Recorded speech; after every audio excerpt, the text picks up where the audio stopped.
네, 작품이라는 말씀 제목으로 여러분과 함께 말씀을 좀 나눠보려고 합니다. 이 자리는 개인적으로 그냥 저에게 있어서 개인적으로 꽤나 의미가 있는 자리입니다. 왜냐하면 제가 이 사역자의 길을 걸어가겠다고 마음을 먹으면서 품었던 어떤 하나의 목표, 어떤 바람, 어떤 소원, 소망이라고 해야 될지 모르겠는데 꿈이라고도 할 수 있을 것 같고 인생의 버킷리스트라고 할 수도 있을 것 같기도 한 것이 제가 청소년 캠프, 청년 캠프, 그러니까 이런 수련회죠. 이런 수련회에 좀 강사로 이렇게 가서 이렇게 앞에 나와가지고 설교하고 강의하는 것이 저의 어떤 하나의 좀 꿈이자 목표인데 오늘 이 자리가 어떻게 보면 저에게 있어서 첫 단추를 깨는 그런 자리가 되기도 하는 것 같아서 굉장히 저에게 있어서는 개인적으로는 아주 의미가 있는 시간이기도 하다는 거예요. 그래서 여러분들과 매주 주일마다, 물론 중등부 우리 친구들은 매주 주일마다 함께 말씀을 나누고 설교를 하고는 있지만 오늘은 좀 평소와는 다르게 그래도 수련회니까 수련회 느낌으로다가 말씀을 좀 나눠보려고 합니다. 제가 살아온 부끄러운 삶의 모습을 좀 나누면서 그 삶 가운데서도 역사하시고 이끄셨던 그 하나님의 사랑과 은혜를 좀 여러분과 함께 같이 나눠보려고 해요. 언젠가 한 번쯤은 이런 시간이 좀 있었으면 좋겠다라고 생각했는데 마침 이렇게 또 중고등부 수련회가 있어가지고 따로 강사 초빙을 하지 않고 이 시간을 통해서 여러분과 함께 나눌 수 있게 되어서 굉장히 저는 좀 감회가 좋고 새롭습니다. 먼저 여러분들에게 질문을 좀 드려보고 싶은데 여러분들 삶을 살아가는 게 좀 어떠세요? 삶을 살아가는 게 한번 좀 생각을 해봅시다. 마냥 즐겁고 기쁘고 막 감사하고 사는 게 그냥 행복하고 쉬우신가요? 아니면 힘들고 괴롭고 아프고 어려우신가요?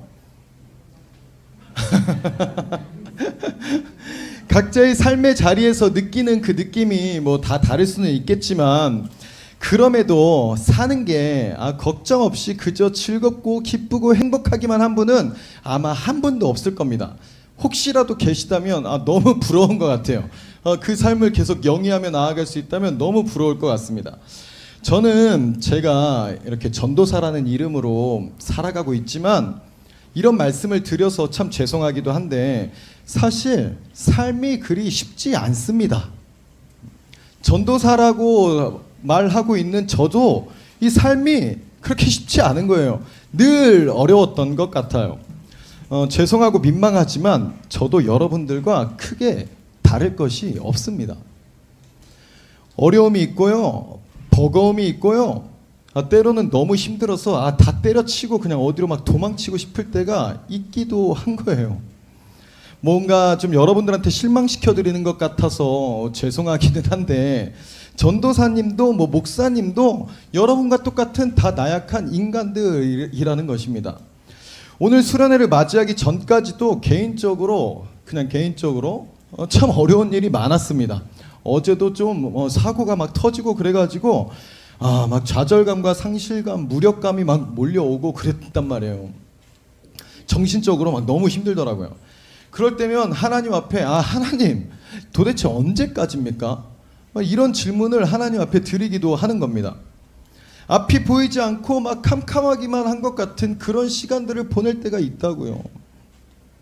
그러면서 하나님 앞에 이런 질문이 어제는 이런 질문이 또 툭 나오더라고요. 하나님, 저를 사랑하기는 하세요? 여러분 좀 충격적이지 않으세요? 전도사라는 인간이 하나님한테 그런 질문을 한다는 게 여러분 앞에서 막 찬양으로 나는 주의 건 막 나는 하나님이 날 사랑하시네 막 이런 찬양 막 그렇게 막 부르면서 정작 자기의 삶에 있어서는 하나님 절 사랑하긴 하세요? 이러고 있다는 게 너무 충격적이지 않습니까? 그런데 어제는 제가 너무 힘든 일을 맞이하니까 이런 질문이 그냥 툭 튀어나오더라고요. 하나님 절 사랑하긴 하세요? 하나님이 정말 날 사랑하신다면 그 힘든 상황을 좀 비켜나가게 할 수도 있고 하나님의 능력으로 좀 사람들의 마음을 변화시켜 줄 수도 있고 좀 그 어려운 상황을 맞이하지 않게 기적적인 뭔가를 베푸실 수도 있는 분이신데 왜 그 시련을 온몸으로 맞게 하시냐고요. 그런데 그 생각은 그리 오래가지는 않습니다. 왜냐하면 그동안 하나님께서 내 삶에 보여주신 그 하나님의 사랑과 은혜의 일들을 다른 사람은 몰라도 제 스스로는 알고 있기 때문이라는 거예요. 하나님 저를 사랑하세요? 라고 질문했다가도 하나님이 나를 사랑하신다는 그 과거에 그 있었던 일들이 그것을 부인할 수가 없게 만든다는 것입니다. 그래서 저는 아까 전에 찬양했던 그 찬양을 참 좋아하는 찬양인데, 오주님 당신은 내 삶 구석구석까지 살피십니다. 크고 작은 갈등이 있기는 하지만 그럼에도 저의 고백은 이 고백입니다. 그러면서 하나님 사랑합니다 라는 고백이 나온다는 거죠. 그 삶을 살아가면서 너무 힘들고 버겁고 하나님이 도저히 나를 사랑하시지 않는 것 같은 느낌이 들다가도 차마 하나님이 날 사랑하지 않는다라고 말을 할 수는 없는 거예요. 결국에 고백할 대상은 하나님 앞에 하나님 사랑합니다라고 결국에 고백하게 된다는 것입니다. 그러면서 내 삶에 역사하고 내 삶의 은혜를 베풀어 주셨던 그 하나님을 다시 생각하고 다시 또 마음을 다잡아 보는 거예요. 하나님께서 이 일을 통해서 또 뭔가를 이루어 주시겠구나. 여러분, 믿음의 사람과 세상의 사람들의 차이가 뭘 것 같으세요? 믿음의 사람은 뭔가 막 하나님께서 보호하시고 지켜주셔서 사건 사고도 없고 좋은 일만 막 있을 것 같고, 세상의 사람들은 세상에서 살아가니까 막 안 좋은 일 다 겪고 뭐 그런 생각 드시나요 혹시? 그런데 여러분 삶을 살아봤을 때 어떠세요? 그런 것 같으세요? 진짜 내가 믿음의 사람으로서 세상 사람들보다 내가 더 잘 살고 있고 세상 사람들이 나보다 더 못 사는 것 같은 그런 느낌 받으세요? 한번 고갯짓으로 한번 해보세요. 받으세요? 안 받으세요? 그런 생각이 들지 않는단 말이에요. 내가 믿음으로 산다고 해서 세상 사람들보다 그렇게 잘 사는 것 같지 않고, 저 친구가 믿음 생활을 안 한다고 해서 나보다 못 산다고 생각이 들지 않는단 말이에요. 똑같습니다. 믿음의 사람이나 세상 사람들이 사는 모습이 사실 크게 다르지 않아요. 다 똑같이 힘든 일 겪고요. 다 똑같이 어려운 일 겪습니다. 믿음의 사람도 세상 사람들과 같은 어려움이 있고 고통이 있고, 믿음의 사람도 세상 사람들과 같은 아픔을 겪는다는 거예요. 그런데 차이가 있다면 믿음의 사람은 믿음이 있다는 것입니다. 믿음을 붙잡는 사람들이라는 거예요. 아픔과 슬픔과 고통과 고난의 일들 속에서도 믿음을 붙잡는 그 차이가 믿음의 사람과 세상 사람을 구분하게 한다는 것입니다. 오늘 본문의 시편의 저자는 내가 하나님 앞에서 그 어느 곳으로도 피할 수 없고 숨을 수도 없다는 것을 고백하고 있습니다. 그리고 하나님께서 내가 어디에 있는지 아실 뿐만 아니라 나의 모든 것을 다 알고 계시다는 거예요. 그리고 나의 육체에 대한 것뿐만이 아니라 내 인생에 대한 모든 것까지도 이미 내가 태어나기 이전부터 알고 계시다는 사실을 고백하고 있어요. 아이폰이 고장나면 어디로 가죠? 애플로 갑니다. 삼성폰이 고장나면 어디로 가요? 삼성 서비스 센터로 가죠. 왜 그렇습니까? 그곳에서 만들어졌기 때문이라는 거예요. 만든 곳에서 가장 잘 안다는 것입니다. 그렇다면 여러분들은 누가 만들었다고요? 하나님께서 만드셨다는 거예요. 내 인생이 고장난 것 같을 때 하나님께로 가서 고칠 수 있는 여러분들이 되시기를 축복합니다. 자, 제가 지금부터 좀 저의 얘기를 시작하려고 하는데, 제가 설교 시간에도 뭐 여러 번 말씀을 드렸긴 했습니다만 저는 그리 잘 사는 집에서 이렇게 자라진 않았습니다. 막 지독한 가난에서 자란 것까지는 아니지만 그래도 가난한 편에 좀 속했던 것 같아요. 그래서 보통 외동이라고 하면 뭐 엄청 잘 먹고 혼자 누릴 거 다 누리면서 자라가지고 싸가지도 없고 지만 알고 막 이런 식으로 알고들 계신데, 저는 그런 말들에 절대 그렇게 동조를 할 수가 없어요. 왜 그러냐면 부모님이 엄청 엄하기도 하셨고, 그 어렸을 때부터 혼자인데도 막 친척형들이 입던 옷 물려 입고 그랬단 말이에요. 브랜드 옷 막 노스페이스, 나이키, 아디다스 이런 건 생각도 못했습니다. 게다가 또 엄격한 기독교 집안이고 하니까 제한되는 것도 엄청 많았단 말이에요. 제가 고등학생 때 축구부를 했었거든요. 그때 축구부 유니폼이 5만 원인가 7만 원인가 그랬습니다. 그런데 차마 엄마한테 그 유니폼 맞추는 돈을 달라고 말을 못 하겠는 거예요. 얘기를 꺼내봐야 엄마가 줄 것 같지도 받기도 했고 또 우리 집 형편이 제 유니폼 사는데 5만 원, 7만 원을 쓸 수 있는 형편이 아니란 것도 어려서부터 알았어서 아예 말조차도 안 꺼냈습니다. 그래서 제가 축구 배웠는데 축구 유니폼이 없었어요. 선배들 거 그냥 물려 입어가지고 그냥 교체하면서 입고 나가든가 그냥 반팔티 입고서 연습할 때는 그러고 연습하고 그랬습니다. 그러니까 이렇게 자라오다 보니까 여러분 뭐에 욕심이 좀 생겼을 것 같아요? 제가 뭐에 욕심이 좀 생겼을 것 같으세요? 돈에 욕심이 생깁니다. 뭐야 지금 벌써 끝내라고 알람이 울리는 거야? 이제 시작했는데? 돈에 한이 맺히니까 그 학창 시절 때부터 돈 빨리 벌어서 그동안 내가 못 해봤던 거 내가 하고 싶은 거 빨리 하면서 살아야겠다라는 생각이 든 거예요. 그러니까 저는 사실 어렸을 때부터 교회를 다녔으니까 이렇게 목사님들이나 뭐 선교사님들을 보면 그렇게 멋있어 보였거든요. 와 멋있다. 나도 저렇게 되고 싶다. 이런 생각을 갖기는 했는데 내 꿈이 목사였던 적은 단 한 번도 없습니다. 왜 그랬을까요? 목사님은 돈 못 버니까 그 어린 나이임에도 목사님은 뭔가 돈을 못 벌 것 같고 뭔가 돈에 욕심내면 안 될 것 같고 자기 맘대로 살 수 없을 것 같은 그 이미지가 딱 있으니까 목사에 대한 꿈은 아예 꿈꾸지도 않았던 겁니다. 그래서 군대도 일부러 좀 빨리 갔다 왔거든요. 20살 때 입대를 해가지고 2년 하고서 전역을 했는데 뭐 당시에 여자친구랑 헤어지고 막 그래서 엉겁결에 그냥 홧김에 군대에 들어간 것도 있기는 했습니다만 가장 제가 군대를 빨리 갔다 온 이유는 빨리 군대 갔다 와서 내가 취직해가지고 빨리 돈 벌어서 내 하고 싶은 대로 살고 싶어가지고 그렇게 빨리 군대를 갔다 왔단 말이에요. 그 군대를 전역하고 와서는 바로 일을 시작했습니다. 그러니까 이제 돈이 생기기 시작한 거죠. 그런데 그 돈을 맛보니까 좋더라고요. 돈을 맛보니까 너무 달콤한 거야. 그냥 2,500원 편의점 알바하면서 그 최저임금 받으면서 받은 그 돈이었어요. 그런데 학창 시절에는 학생 신분이었으니까 뭐 알바 같은 걸 제대로 할 수가 없었잖아요. 뭐 필요한 게 있으면 뭐 사고 싶은 게 있으면 엄마 아빠한테 눈치 보면서 얘기 꺼내고 통과가 되면 그거 받아서 겨우 사고 통과가 안 되면은 못 사고 참아야 되는 그런 생활을 하다가 이제 내가 알바해서 내가 땀 흘려서 번 돈으로 내 돈으로 내 맘대로 쓸 수 있는 돈이 생기니까 너무 좋은 거예요. 그래서 옷도 사 입고 아디다스도 사 입고 음식점 가서 내 먹고 싶은 것도 한번 사 먹어보고 이 돈의 맛을 보니까 너무 좋았던 거예요. 그러면서 가치관이 돈이 되기 시작했습니다. 돈이 최고구나. 돈이 짱이구나. 그런데 차라리 진짜 돈을 정말 많이 벌고 싶은 그 목적이나 목표가 있었으면 차라리 그래도 돈을 많이 버는 게 뭐지? 이러고서 돈을 많이 벌기 위해서 막 좋은 대학교도 가고 좋은 직장도 취직하고 이랬으면 그래도 차라리 다행이었을 텐데 돈이 최고긴 한데 그냥 돈 자체가 목표가 돼버린 거야. 그러니까 돈을 어마어마하게 많이 벌어야겠다가 아니라 그냥 돈 자체가 목표가 되어버리니까 그냥 돈만 벌면 되는 것이 내 인생의 목적이 되어버린 겁니다. 그러니까 제가 어렸을 때 그림을 잘 그렸다고 했잖아요.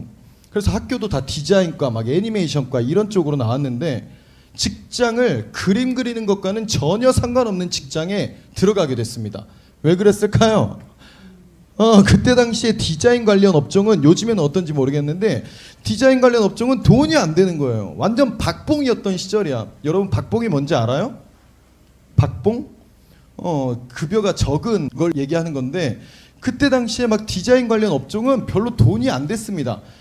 자코리아 같은 데서 이렇게 보다 보면은 디자인 관련 쪽은 다 최저임금 막 최저시급 막 이런 것밖에 없는 거야.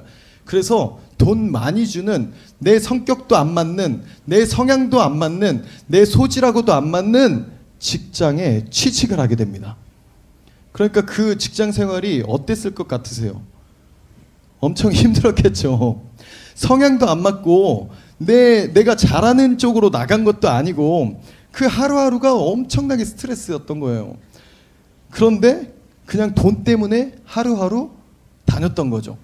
그래도 어쨌든 일은 좀 곧잘 했던 것 같아요. 어떻게 일을 잘해가지고 진급도 빨리 되고 그랬는데 제가 부팀장이던 시절에 어느 날 팀장 자리에 공석이 3자리가 났습니다. 부팀장 다음이 팀장이잖아요. 그러면은 부팀장이 그때 한 10명 정도가 있었는데 그 중에 3명은 팀장 자리로 올라가게 되는 기회가 주어지게 된 거예요. 근데 저는 진짜 자신이 있었거든요. 왜냐면 일을 그렇게 싫어하고 스트레스를 많이 받긴 했는데 그래도 일은 곧잘 했으니까 아, 저 팀장 자리는 무조건 내가 올라가겠구나. 아, 이제 내가 올라갈 차례구나. 드디어 기회가 왔구나. 이 생각을 딱 하고 있었던 거예요. 그래서 팀장 될 생각이 막 기분 좋아하고 그랬었는데 그 팀장 자리에 누가 올라갔을 것 같으세요? 그 팀장 자리에 누가 올라갔을 것 같으세요? 일을 잘한 나보다 술자리에 자주 갔던 그 부팀장 3명이 그 팀장 자리에 딱 올라가는 겁니다. 3자리였는데 일은 제가 제일 잘했거든요. 그러니까 이게 뭐 저 혼자만의 생각이 아니라 정말 객관적으로 제가 일을 제일 잘했어요. 그런데 그 팀장 자리에 일을 잘해서 올라가지 않고 술자리에 가서 그 윗사람들의 비위를 잘 맞춰준 그 녀석들 3명이 딱 올라간 거예요. 사실 그 전에 회사에서 전에 알고 지내던 그 형님을 만나게 됐었거든요. 제가 조기 축구하고 막 이랬었는데 거기서 알게 된 형님이 그 회사의 인사과에 있었던 겁니다. 그러니까 얼마나 인사과에 파워가 있었겠어요. 그래서 저보고 그런 얘기를 하는 겁니다. 야, 종민아, 너 형이 부르면은 바로 나와. 내가 높은 사람들하고 많이 알고 있으니까 높은 사람들하고 이렇게 술자리 만들어지면 너 불러가지고 높은 사람들하고 이렇게 만나게 해서 너 빨리 올라가게 해줄게. 그런데 제가 거기에 뭐라고 대답했을 것 같으세요? 아, 저는 교회 다녀서 술 안 마십니다. 이러고 딱 거절했단 말이에요. 근데 이게 뭐 그냥 얘기한 게 아니라 진짜로 그때는 믿음의 절개가 있었습니다. 내가 뭐 이거 진급하겠다고 술 마시면서 진급하고 이런 생각 전혀 안 했단 말이에요. 그리고 부팀장으로 있을 당시에도 관리자 회식하고 그러면은 항상 윗분들이 와서 이렇게 막 술을 따라준단 말이야. 한 잔 받으라고. 그러면은 다 막 윗분들한테 잘 보이려고 막 이렇게 술잔을 받는단 말이에요. 그런데 저는 안 받았습니다. 다니엘처럼 저는 먹지 않겠습니다. 저는 교회 다녀서 술을 입에 대지 않습니다. 이러면은 그냥 뭐 두지도 않습니다. 막 높으신 분들이 와가지고 야, 나도 교회 다녀 막 이러고, 또 어떤 분은 야, 우리 아빠가 목사님이야 막 이러시는 분들도 있었고, 또 어떤 분들은 종민이 술 안 마시는 줄 알았으면은 부팀장 안 올렸을 텐데 막 이런 분들도 있었어요. 그런데 그런 얘기들 아무리 많이 들어도 흔들리지 않았습니다. 왜? 나는 믿음의 사람이니까. 그런 것 따위에 흔들리지 않으니까. 하나님이 올려주시면 올라가는 거고, 하나님이 안 올려주시면 그냥 뭐 평사원으로 있으면 되는 거지 뭐. 이 생각하면서 버티고 있었는데 다시 돌아와서 이번엔 무조건 내가 팀장이다라는 그 기대감을 가지고 있던 차에 술 잘 마시던 3명이 팀장 자리에 딱 올라가니까 눈이 확 돌아버리는 거예요. 여러분, 눈이 돌겠어요? 안 돌겠어요? 내가 무조건 팀장이라고 나는 확신했는데 너무 억울하고 막 화가 나는 겁니다. 자존심도 상하고 뭐 어디 말할 것도 없고 일은 내가 더 잘하는데 왜 쟤네가 술 잘 마셨다는 이유만으로 저렇게 팀장 자리에 올라가는 거야? 왜 내가 저것 때문에 밀려나야 되는 거야? 막 이러면서 분노가 올라오는데 이 분노가 하나님께로 향하더라고요. 하나님, 제가 신앙 지켜가면서 열심히 해온 결과가 이겁니까? 하나님, 제가 말씀 잘 지키고 말씀대로 살고 신앙생활 열심히 하고 봉사도 많이 하고 교회를 그렇게 열심히 다녔는데 저한테 주어지는 결과가 겨우 이겁니까? 이런 생각이 올라오는 겁니다. 제가 여러분들 나이 때 정말 열심히 신앙생활 했거든요. 중학교 2학년 때부터 은혜 받고 와가지고 막 어른들 하는 예배에 찬양단 싱어로 서고, 그때부터 시작해가지고 찬양단에 계속 서고 있었고, 성인이 되면서 막 성가대부터 시작해가지고 안 한 게 없단 말이에요, 교회 안에서. 그러니까 주일이 되면은 아침 9시부터 나와가지고 저녁 7시까지 교회에서 살았습니다. 전도사가 아니던 때에도 그렇게 살았어요. 그거를 고등학교 중학생 때부터 계속 그렇게 살아왔단 말이에요. 그러니까 진짜로 신앙의 열심이었습니다. 그런데 그렇게 하면은 하나님이 제 인생 좀 잘 되게 해주셔야 되는 거 아니냐고요. 여러분들 좀 그런 생각 들지 않으세요? 내가 하나님 앞에 이렇게 하면 하나님이 나한테 이렇게 해주시겠지. 뭔가 좀 그런 생각이 들지 않으시냐고. 그런데 보면은 하나님은 별로 그렇게 그런 모습들을 많이 나타내 주진 않더라고요. 여러분들도 교회에 와서 보시면은 좀 느껴지실 텐데, 보세요. 교회를 잘 나온 나보다 교회를 별로 안 나온 제가 잘 되는 모습이 보이면 어떨 것 같으세요? 실망스럽겠어요? 안스럽겠어요? 실망스럽단 말이야. 뭔가 이상해. 나는 시간 내서 교회에 나오면 하나님이 내 인생 잘 되게 해주신다고 말씀을 들었으니까 그래도 어렵게 나와가지고 막 이렇게 예배 드리고 하는데, 내 인생은 뭔가 잘 안 풀리는 것 같은데 가끔가다 저렇게 교회 나오는 저애는 막 잘 돼. 고등학교도 잘 가고 대학교도 잘 가고 취업도 잘 돼. 제가 진짜 그랬거든요. 교회 안에서. 저는 그렇게 막 교회에서 살면서 봉사 열심히 하는데 교회도 별로 안 나오는 막 형들 막 백화점 같은 데서 일하면서 주일도 많이 빼먹고 교회도 별로 안 나오고 그런데 돈 엄청 잘 버는 거예요. 그러면 막 집사님들 권사님들 사이에서 누구는 돈 그렇게 잘 번다더라 막 이러는데 저는 2,500원 편의점 다니고 있고, 저는 막 교회에서 그렇게 열심히 하는데 2,500원 벌면서 막 주일 빠지는 알바는 하지도 않았단 말이에요. 교회 나가야 돼가지고. 그런데 교회 맨날 빼먹는 저 형 누나들은 막 좋은데 취직하고 막 그러면서 돈 잘 번다고 막 교회 집사님들 권사님들이 막 칭찬하고 그러는 거예요. 근데 나는 칭찬할 게 없는 거야. 그런 괴리감에 항상 젖어 있다가 요때 완전히 좀 터졌단 말이에요. 하나님이 인생을 안 풀어주시니까 너무 화가 나는 거예요. 그러면서 이 생각이 딱 드는 겁니다. 그래, 술 잘 마셔서 저렇게 올라가는 거면 나도 잘 마실 수 있어.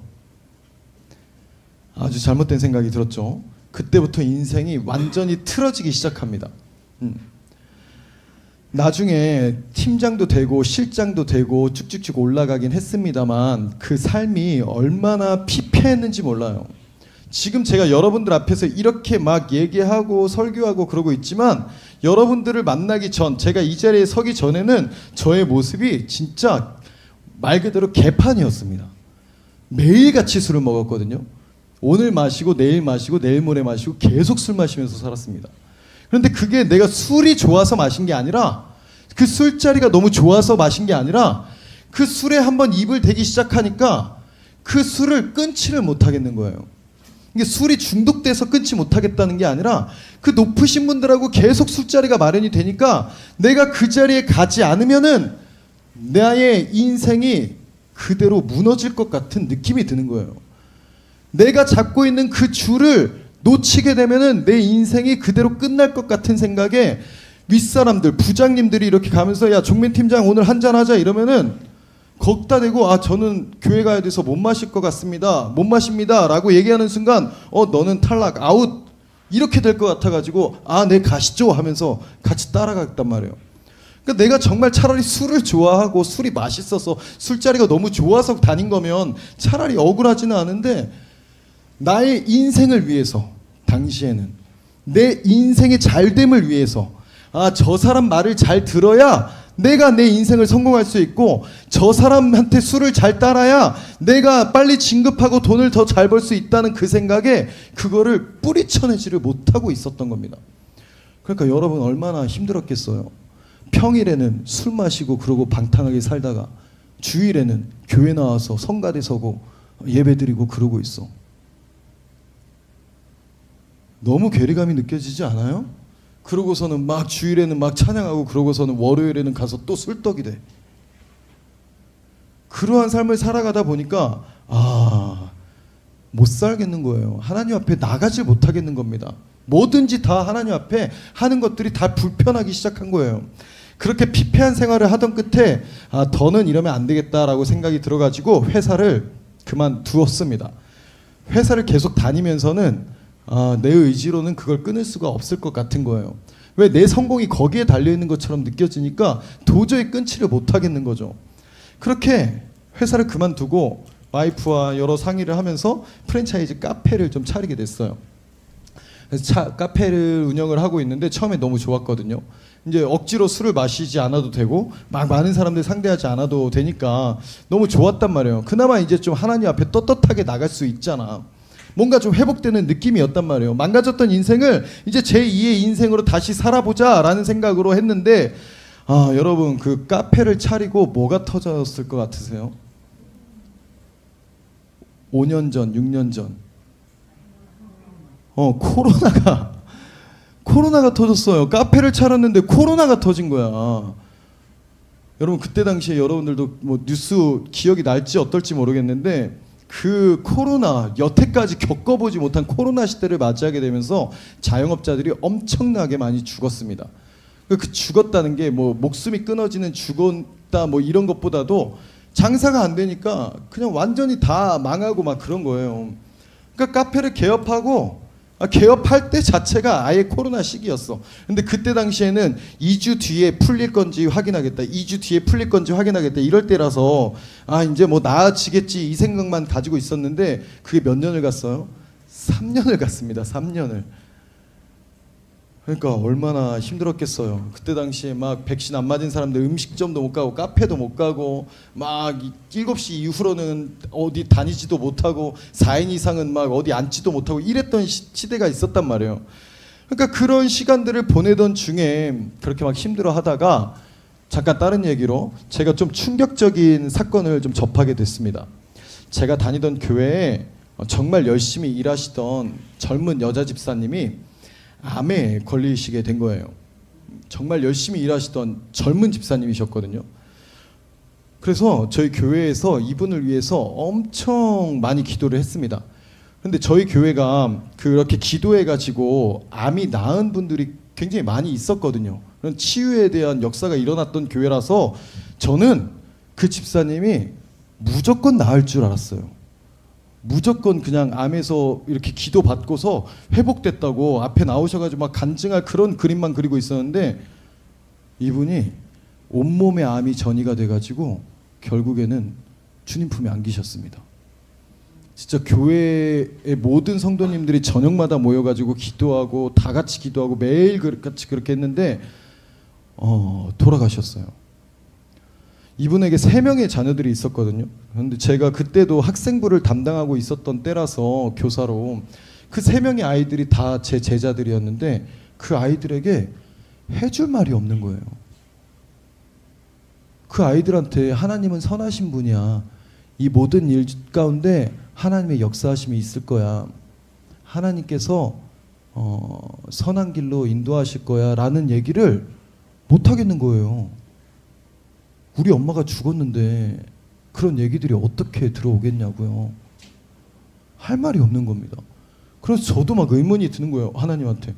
와, 하나님 왜 안 살려주셨지? 저렇게 열심히 하시는데 저렇게 충성을 다하시고 저렇게 모든 성도들에게 사랑받고 저렇게 모든 사람들에게 사랑을 나눠주셨던 분인데 왜 하나님이 안 살려주셨지? 막 이런 의문이 막 들었습니다. 이 사건이 있은 후 얼마 정도 지나고 뭐 다시 돌아와서 저는 코로나의 그 여파로 막 힘든 생활을 하다가 계속 그렇게 손님도 없는 카페 안에서 앉아 있을 수 없잖아요. 그래서 어떻게 했냐면 작은 스쿠터를 하나 장만해서 배달을 뛰기 시작했습니다. 한 푼이라도 벌어야 되니까. 그래서 오전 오후에는 카페 문을 열고 손님이 있든 없든 그렇게 열고 있다가 저녁 시간 때는 문을 닫고 나와서 스쿠터를 타고 배달을 막 이렇게 다닌 거죠. 12월 어느 추운 날 저녁, 그날도 집에서 저녁 식사하고서 돈 한 푼이라도 더 벌기 위해서 배달을 하러 나갔습니다. 첫 번째 오더를 잡고 배달 음식을 받아서 고객에게 갖다 주러 스쿠터를 이렇게 쭉 타고 가고 있는데 6차선 도로에서 그 도로가에 주차하고 있던 차가 갑자기 훅 들어오게 되면서 제가 스쿠터를 급브레이크를 딱 밟으면서 완전히 쓸어버린 거예요. 그래서 앞에 사진을 보시면은 이렇게 뒤에 있던 택시 아저씨의 블랙박스에 찍힌 모습입니다. 6차선에서 저기서 막 뱅글뱅글 돌아갔는데 그 핸드폰이 튕겨져 나가는 모습과 하늘이 막 이렇게 돌아가는 요 모습이 눈에 지금도 훤합니다. 정말 우리 영화 보면은 막 날아가면서 이렇게 슬로우 모션 나오잖아요. 그 슬로우 모션이 벌어지더라고요. 그렇게 나뒹굴고 나서 이제 일어나려고 딱 하는데 일어나지지가 않는 거예요. 본능적으로 느꼈습니다. 다리 부러졌구나. 그래서 일어나지도 못하고 누워있는 저를 막 인도에 있던 사람들이 다 뛰쳐나와가지고 막 저 부축해주려고 저렇게 뛰쳐나오고, 막 누구는 핸드폰 주워다 주고 있고, 누구는 119에 전화하고 있고, 또 누구는 막 제가 숨을 못 쉬고 막 그러고 있으니까 막 헬멧 벗겨가지고 숨쉬게 막 그렇게 도와주고 계시고, 막 그랬던 장면들이 지금도 막 너무 선명해요. 그렇게 119 구급차에 몸을 싣고선 병원으로 실려가는데, 정말 오만 가지 생각이 다 드는 거예요. 나 이제 앞으로 휠체어 타고 다니게 생겼는데 이거 어떻게 살아가야 되지? 앞으로 뭐 먹고 살아야 되지? 이거 휠체어 타고 다니면서 이거 어떻게 살아가야 되는 거지? 진짜 별의별 생각이 다 드는 겁니다. 근데 너무나 다행이었던 것은 제가 맨 앞에서 신호대기하고 있다가 출발을 했던 덕에 뒤에 오는 차량들이 그렇게 속도가 많이 붙지 않았었고, 그리고 또 가생이에서 달리고 있었다 보니까 쓰러져 넘어진 곳이 저쪽인데, 만약에 차에 부딪혀서 튕겨져 나갔으면 깔려서 죽었겠죠. 아니면은 뭐 중간쯤에서 달리고 있었다면, 차들이 속도가 붙어 있는 상태였다면은 미끄러져 넘어졌어도 뒤에 오던 차에 깔려 죽었을 거란 말이에요. 근데 너무 다행히도 저렇게 그냥 자빠져가지고 다리만 부러졌습니다. 그런데 정말 다행히도 다리가 의사 선생님 표현대로 예쁘게 부러졌대요. 예쁘게, 정말 예쁘게 절반으로 딱 부러졌대요. 그래서 그렇게 너무 예쁘게 딱 부러져가지고 요거를 그대로 이렇게 붙여가지고 고정만 잘 시키면은 다시 옛날처럼 걸을 수 있다고 해주시는 거예요. 수술만 잘하면. 그래가지고 그 덕분에 지금 너무 잘 걷고 있는 거죠. 안 그랬으면은 뭐 다리 한쪽 못 쓰는 거지 뭐. 그러니까 수술하고 병원에 누워있는데 이런 생각이 드는 거예요. 내가 지금 다행히 살았으니 다행인데, 저 죽을 수도 있었던 상황에서 내가 죽었다면 하나님 앞에 서게 되었을 텐데, 나는 하나님께 무슨 인생을 살다 왔다고 말할 수 있을까? 이 생각이 딱 드는 겁니다. 제가 어려서부터 교회를 다녀왔고 모태신앙으로 그렇게 교회를 다녀왔지만, 죽음이라는 것에 대해서는 단 한 번도 생각해 본 적이 없었거든요. 죽음이라는 것은 저와는 너무나 먼 거리에 있는 것처럼 느꼈단 말이에요. 게다가 또 제 안에 있었던 그 확고한 마음 중에 하나가 뭐냐면, 믿음의 사람은 쉽게 죽지 않는다라는 그런 믿음이 좀 있었습니다. 그런데 아까 앞서 말씀드린 대로 그 집사님이 그렇게 암으로 돌아가게 되시고, 내가 죽을 뻔했던 이 사건을 통해서 너무나 확실하게 느낀 것이 있습니다. 신앙의 여부와 상관없이 사람은 누구나 죽는구나. 사람은 누구나 죽는다는 거예요. 아무리 믿음이 좋고 교회에서 봉사를 열심히 하고 예배를 잘 드리고 뭐 다 했다 해도 아무 상관없이 사람은 누구나 죽습니다. 사고이든 병이든 나이가 다 되어서든 어쨌든 죽는다는 거예요. 그때서야 저는 죽음에 대해서 좀 묵상하기 시작했어요. 다시 돌아와서 나는 하나님께 어떤 인생을 살다 왔다고 말할 수 있었을까라는 질문 앞에 서보니 할 말이 없는 거예요. 나름대로 열심히 신앙생활을 해왔고 어려서부터 교회를 다닌다고 다녀왔지만, 하나님 앞에 서게 되었을 때 제가 뭐 당당하게 하나님 저 이런 인생을 살다 왔습니다 라고 말할 것이 없는 겁니다. 하나님 저 회사에서 팀장 오래 했어요. 하나님 저 그래도 실장까지는 가봤어요. 하나님 저 이런 차는 타봤어요. 하나님 저 그래도 카페 사장까지는 해봤어요. 뭐 이런 얘기 해봐야 하나님한테 무슨 소용이 있겠냐고요. 그래서 제 인생을 돌아보니까 돈만 쫓다가 돈에 허덕이다가 돈 벌려고 나왔다가 제대로 벌어보지도 못하고 사고로 죽은 인생 밖에 안 되는 겁니다. 나름대로 열심히 산다고 살아왔던 모습의 결과가 너무 허무하더라고요. 그러한 일을 겪고 나니 많은 생각이 들면서, 그렇다면 내가 이제는 어떻게 좀 하나님 앞에 서게 되었을 때 뭐라도 할 말이 있으려면 어떻게 살아야 될까라는 고민을 하기 시작했습니다. 그리고 그 끝에 내려진 결론이 바로 서 있는 이 자리가 된 것이죠. 그리고 내가 나중에 주님 앞에 서게 되었을 때, 하나님 제가 이 영혼들 우리 지율이 하나님 만나게 해주려고 하나님 제 말씀을 엄청나게 전했습니다. 우리 선우 하나님 만나서 그 은혜 받게 해주려고 하나님의 말씀을 열심히 전했습니다. 아직 알지 못하는 하나님을 알지 못하는 아이들에게 하나님의 말씀 전해서 하나님 앞에 나아가게 하기 위해서 그래도 열심히 좀 살아왔습니다 라는 말이라도 해보려고 이 사역자의 길을 좀 걸어가게 됐다는 거예요. 여러분들이 제 모습을 볼 때 전도사로서의 살아가는 삶의 모습이 좀 어떨 것 같으세요? 술도 못 마시고 제대로 놀지도 못하고 주일이면 그냥 예배만 드리고 말씀 읽고 공부하는 인생 재미없을 것처럼 느껴지십니까? 아닙니다. 저는 정말로 지금까지 살아온 그 모든 인생의 시간 중에 지금 가장 은혜가 넘치는 시간을 살아가고 있어요. 어려서부터 모태신앙으로 그렇게 자라왔지만 가장 하나님을 경험하면서 가장 하나님의 은혜를 누리는 시간을 살아가고 있다는 거예요. 그런데 사실 왜 걱정이 없겠어요? 여러분들 이제 좀 슬슬 몸이 막 찌푸둥하기 시작하는데 이제 정리하려고 하거든요. 반주 좀 해주세요, 선생님. 그런데 사실 이 길을 가기까지 저에게 왜 걱정이 없었겠습니까? 아이는 점점 커가고 있고 또 돈은 모자라고 돈 쓸 곳은 많아지는데 뭐 무슨 돈으로 제 학비까지 내면서 학교를 다니겠냐고요. 그러한 여러 가지 걱정들로 학교를 가야 되나 말아야 되나, 이거 진짜 가는 게 맞나? 지금 아이한테 들어가는 돈만 해도 지금 버거워 죽겠는데 내가 대학교에 가서 300만 원, 400만 원씩을 또 내야 되는 게 우리 가정 형편에 맞지가 않은데 이거 갈 수 있는 거 맞나? 막 이런 고민을 하면서 하루하루를 보내던 어느 날 가족들과 함께 제주도로 좀 여행을 갔습니다. 제주도에서 하루의 일정을 즐겁게 마치고 숙소로 돌아가는 차 안에서 저희 딸이 이런 말을 하는 거예요. 내일은 얼마나 더 좋을까? 하엘이가 뒷자리에서 이 얘기를 딱 하는 겁니다. 엄마 아빠와의 즐거운 여행의 하루가 좋았던 딸아이의 고백과 기대가 담긴 이 말에 아빠는 너무 뿌듯한 거죠. 그래서 아이에게 대답해 줬어요.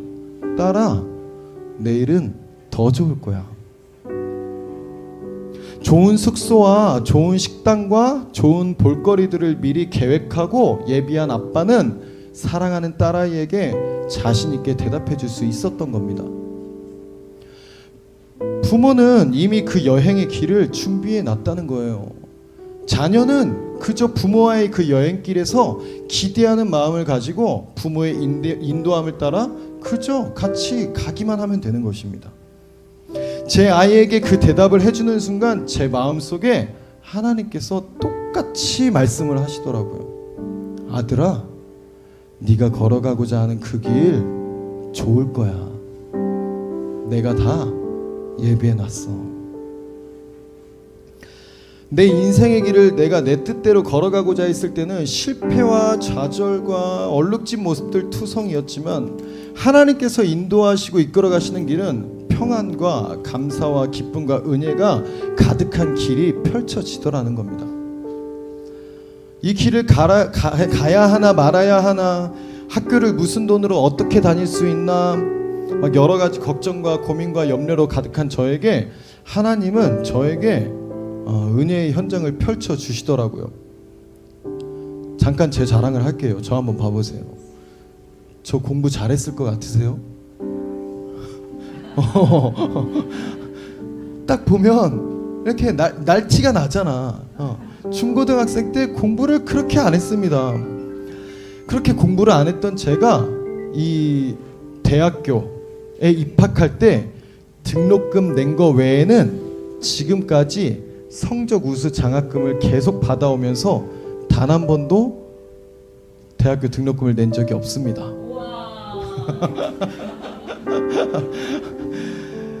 등록금으로 걱정하고 고민하던 저의 염려와 걱정과 문제를 하나님께서 다 해결해 주시는 거예요.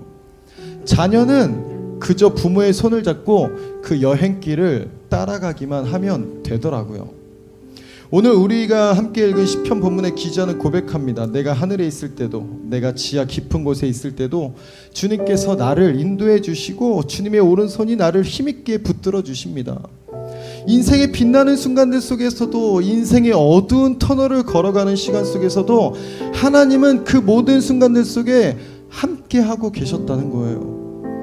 하나님께서 붙잡아 주고 계셨다는 겁니다. 그리고 이어서 고백합니다. 나의 형질이 갖추어지기 전부터 주님께서는 나를 보고 계셨고 나에게 정해진 날들이 아직 시작하기도 전부터 하나님의 책에 다 기록되어 있었습니다.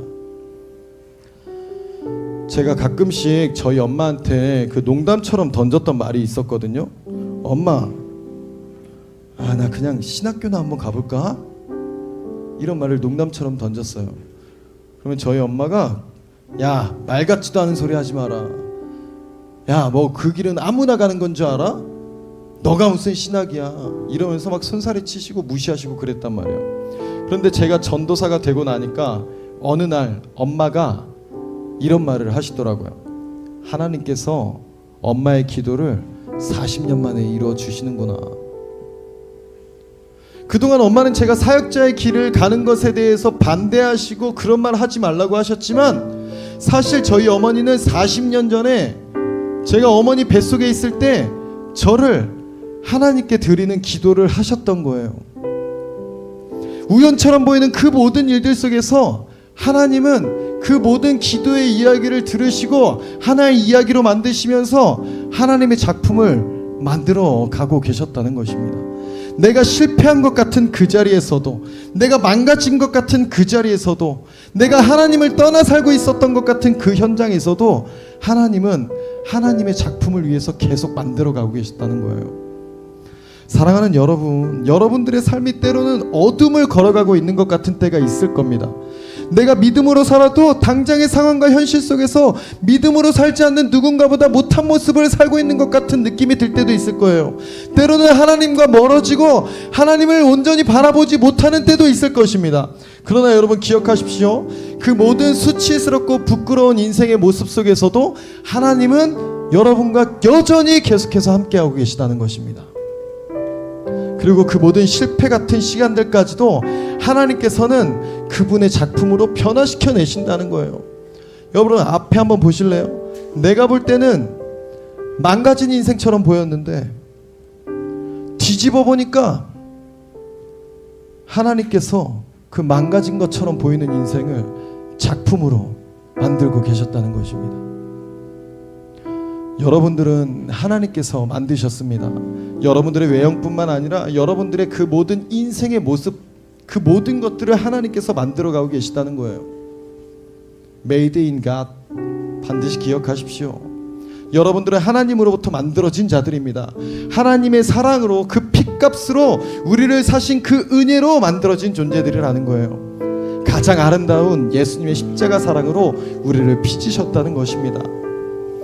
실패와 좌절이 나를 쓰러지게 만들고 헤쳐나갈 수 없는 문제와 아픔이 도저히 일어서지 못하게 할지라도 하나님께서는 여전히 일하고 계시고 역사하고 계시다는 사실을 반드시 믿으시기를 소망합니다.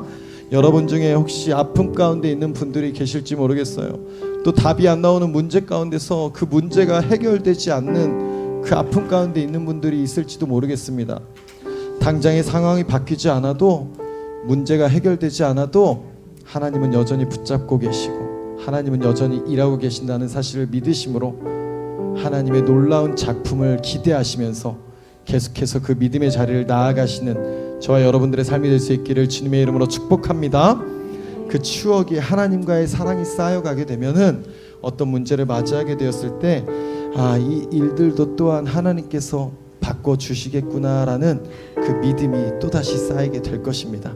우리 함께 내 영혼은 안전합니다 찬양하시고 기도하도록 할 텐데요. 이 찬양의 가사가 저와 여러분들의 고백이 되기를 소망합니다. 함께 찬양하며 나아가겠습니다. 방금 우리가 고백한 것처럼 정말 여러분의 영혼은 안전하십니까? 설교 중에도 나눴지만 우리는 때때로 하나님을 믿으면서도 상황이 나빠지면 하나님을 원망하기도 하고 내 힘으로 세상의 썩은 줄을 붙잡으려고 애쓰기도 합니다. 지금 이 시간 여러분들의 마음속에 있는 그 망가진 파편들을 하나님 앞에 솔직하게 다 좀 꺼내놨으면 좋겠어요. 하나님, 내 인생은 왜 이 모양입니까? 왜 나에게만 이런 아픔이 있습니까? 라고 질문했던 그 상처들, 그 실패들, 그 패배감들, 그리고 하나님보다 더 사랑했던 돈이나 세상의 자랑들을 이 시간 정직하게 하나님 앞에 좀 올려드렸으면 좋겠습니다. 하나님, 내가 주님 안에서 내 영혼이 안전하기를 소망합니다. 내가 주님 안에서 나의 영혼이 평안하기를 원합니다. 그러나 여전히 내 앞에 놓여진 문제와 상황들로 인해서 쓰러지고 패배감에 주저앉아 있던 모습이 있다면 주님 어루만져 주시고 회복시켜 주시고 일으켜 세워 주시옵소서. 주님께서 붙잡아 주시는 그 손을 잡고 일어나기를 원합니다. 오늘 나와 만나 주시고 내 안에 주님의 은혜를 부어 주시옵소서. 우리 이러한 고백으로 주님 앞에 나아갈 때에 하나님께서 역사하여 주시고 여러분들의 마음 가운데 임하여 주실 줄 믿습니다. 우리 주여 한번 해주시고 기도하며 나아갑니다. 주여, 하나님, 내 영혼이 주님 안에서 평안하기를 원합니다. 하나님, 내 영혼이 주님 안에서 안전하기를 원합니다. 하나님,